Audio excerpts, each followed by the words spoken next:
Under the care of SeaWorld, captive whales live as little as 1/3 as long as wild whales. Now why is this? In retrospect, these whales should have a much easier life. They're provided food, shelter, and protection from predators, yet consistently these whales die much younger than what is expected in the wild. There's quite obviously a glaring issue here, yet we continue to turn our heads and end up perpetuating the abuse of orcas in establishments like SeaWorld. As the chairman on the Fair Use of Orcas Committee, I have done extensive research on the matter and can take this abuse no longer.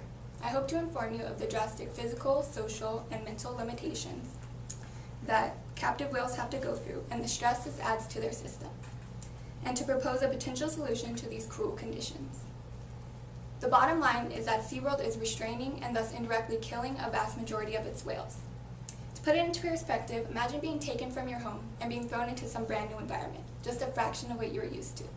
Imagine going from freedom and diversity to confinement and monotony overnight. This is what SeaWorld whales have to go through. SeaWorld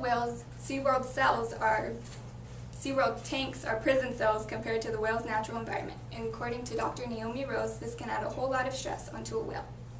Adding on, a whale's typical family structure is that of a human's. It's very tight-knit and close, yet this is completely disregarded and disrespected at SeaWorld. Rather than allow a regular family to prosper at SeaWorld, whales are subject to inbreeding and essentially kidnapping, as young are often stripped from their mothers promptly after birth. This is incredibly cruel for any animal, but it's even more cruel when you consider the intelligence of these animals. This isn't some goldfish that you win at a carnival that dies overnight. These are complex, intelligent creatures. The extremely stressful environment has exhausted these animals, and they deal with the stress through violence and aggression. The aggression is detrimental to their environment. It's detrimental to their environment and to themselves. This is the most probable cause for SeaWorld whales' shorter lives. Besides all the obvious problems with the SeaWorld system, is possibly the largest complication: the fact that SeaWorld may honestly believe that what they're doing is good and educational. Or do they? SeaWorld has been known to feed the public false facts in order to make themselves look better. Now I say, why lie unless you know what you're doing is wrong? SeaWorld is like a small child who knows what he's doing is wrong, yet continuously lies, hoping this keeps him out of trouble. They claim that dorsal fin collapse is common amongst whales, when in actuality it's only common amongst SeaWorld whales. These lies would not be necessary if whales were kept where they belong, the ocean. To solve this problem, we need to stop SeaWorld support and establish wildlife sanctuaries.